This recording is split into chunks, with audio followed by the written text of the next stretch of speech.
This is crazy. It looks like the Indiana Fever are facing major punishment from the league. That's right. The WNBA could be coming down hard on the Indiana Fever for misrepresentation on the injury report when it comes to Caitlin Clark. There comes a breaking point in every major sports scandal. The moment the excuses collapse, the pressure explodes, and the entire operation starts falling apart in public.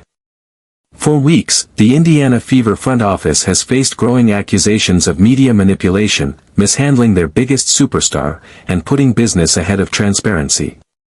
But now, the situation surrounding Caitlin Clark has reached a boiling point. Questions are mounting, fans are furious, and the spotlight on the organization has never been hotter. The 2026 season in Indianapolis may have just hit its most explosive chapter yet. Reports, conflicting statements, and leaked details surrounding Clark's injury status are fueling outrage across the basketball world.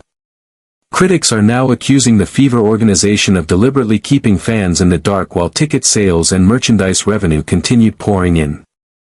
And if those allegations gain traction, the fallout could become one of the biggest controversies the WNBA has seen in years. Welcome back to WNBA Pro. Today, we're exposing the chaos surrounding the Indiana Fever and the growing storm around head coach Stephanie White. Fans believe the organization crossed a dangerous line, prioritizing profits over honesty while leaving supporters feeling manipulated and betrayed. What started as frustration over injuries and lineup decisions has now evolved into something far more serious: accusations of deception, internal dysfunction, and potential league scrutiny. The tension exploded after the disastrous Portland game, where confusion surrounding Clark's availability sparked immediate backlash online. Social media erupted with claims that the Fever intentionally concealed critical information from fans who paid premium prices expecting to see the league's biggest star on the court. Now the pressure is building fast, and the WNBA may soon be forced to address the controversy directly as the entire basketball world watches closely. WNBA rules, where it says WNBA injury reporting rules require teams to officially disclose players' availability by 5 p.m. local time on the day before a game. If a player's participation is affected by an injury, illness, medical condition, or rest, teams must designate a participation status and identify the exact reason. And this is what the Indiana Fever failed to do. They did not put Caitlin Clark on an injury report at all, and this is why they may be facing very stern punishment from the league. The core facts behind the reporting controversy are now impossible to ignore. Under WNBA league policy and the collective bargaining framework, teams are required to submit accurate injury, illness, and rest designations by 5 p.m. local time on the day before a scheduled game. That rule exists for three major reasons: protecting the integrity of sports betting markets, protecting consumers who spend money based on player availability, and protecting the credibility of the league itself as a professionally managed organization. There is only one major exemption to that reporting deadline: the second game of a back-to-back series. The Portland matchup did not qualify under that exemption. Yet the Indiana Fever reportedly submitted no injury designation for Caitlin Clark before the required deadline.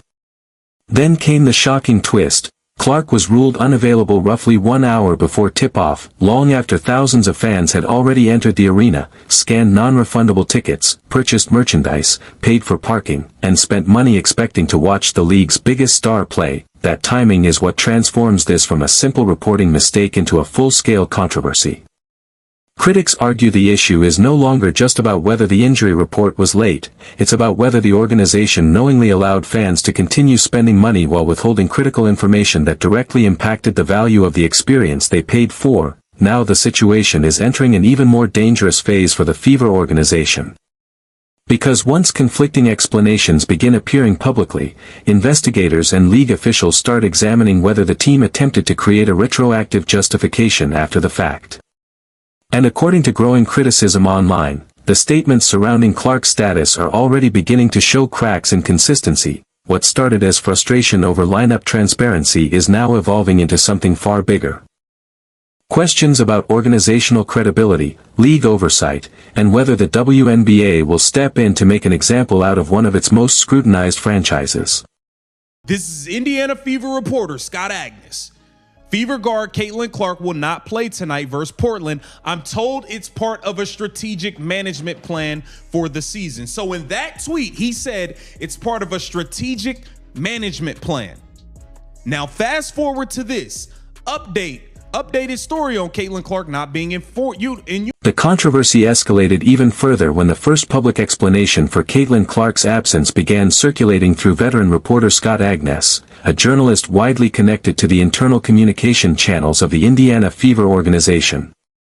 According to that report, Clark's absence was described as part of a strategic management plan for the season, and that specific phrase is where the entire situation becomes incredibly difficult for the franchise to explain away. Because a strategic management plan is not the language normally associated with a sudden injury flare-up or an unexpected game day medical setback. It implies preparation, coordination, and advanced planning.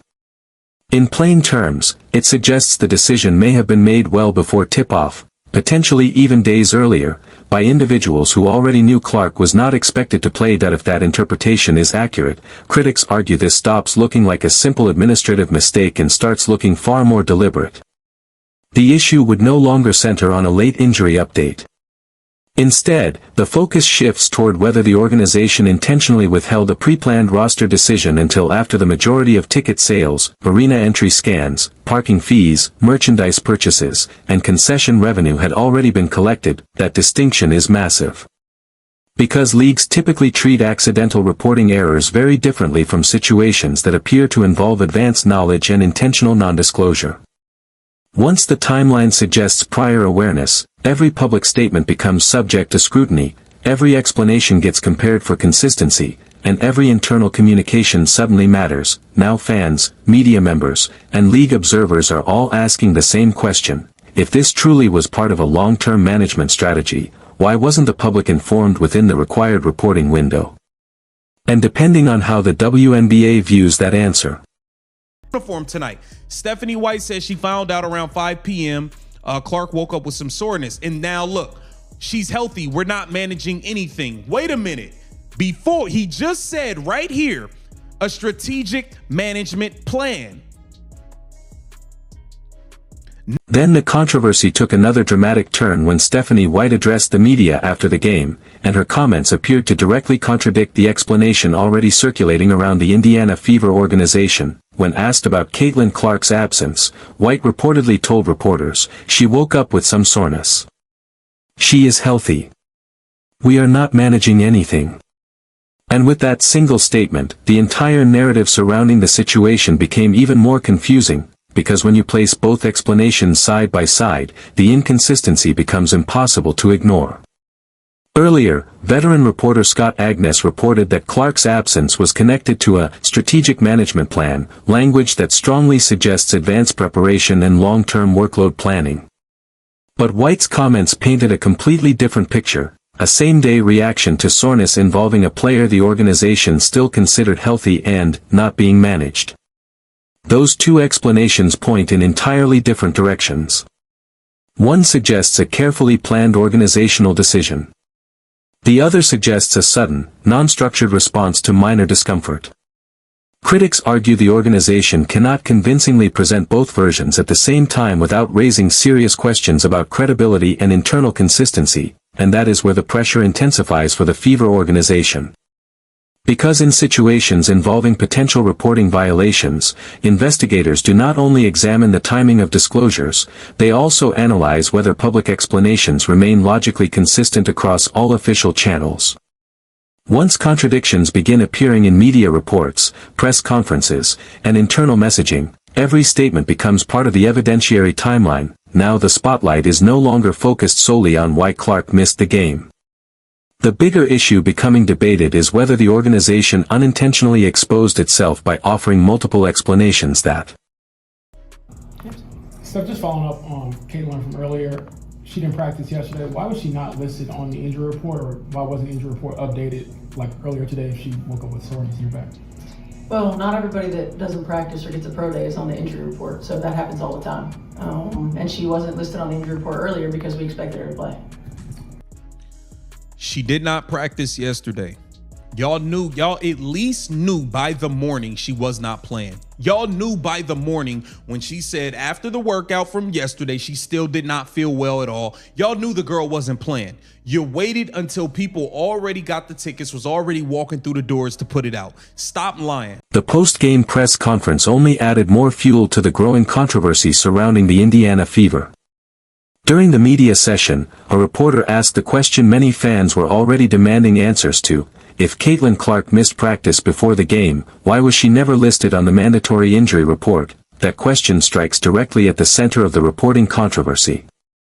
Because the league's disclosure rules are designed to provide transparency about player availability, especially when a player's physical condition could impact game participation.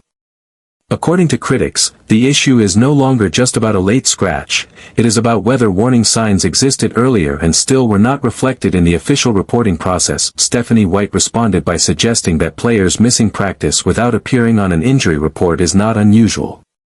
But if that characterization is accurate, it could create an entirely separate layer of concern for league officials. Observers argue that repeated practice absences connected to game availability would naturally attract attention under a reporting system specifically built to ensure transparency and consistency. The tension escalated further when reporters attempted to get more detailed clarification about Clark's back condition. White declined to provide specifics and redirected questions to the training staff instead. Standing alone, that decision would not necessarily be controversial.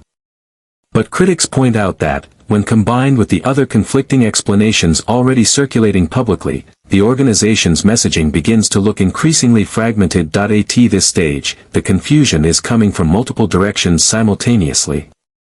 One explanation described Clark's absence as part of a strategic management plan. Another described her as healthy while denying any management process was taking place. Then came the acknowledgement of soreness, the missed practice sessions, and the refusal to provide additional medical detail. Each statement, viewed independently, may appear manageable. But together, they create a timeline that many fans and analysts believe lacks consistency, and in high-profile situations like this, consistency matters. League investigations often focus less on a single controversial moment and more on whether the organization's overall explanation remains coherent from one public statement to the next. Right now, that coherence is exactly what many critics believe the Fever are struggling to maintain. So if there's anything more detailed than that, that's the training staff. Do you think the Fever could get fined for not listing her as No. in the injury report? No. Thank you.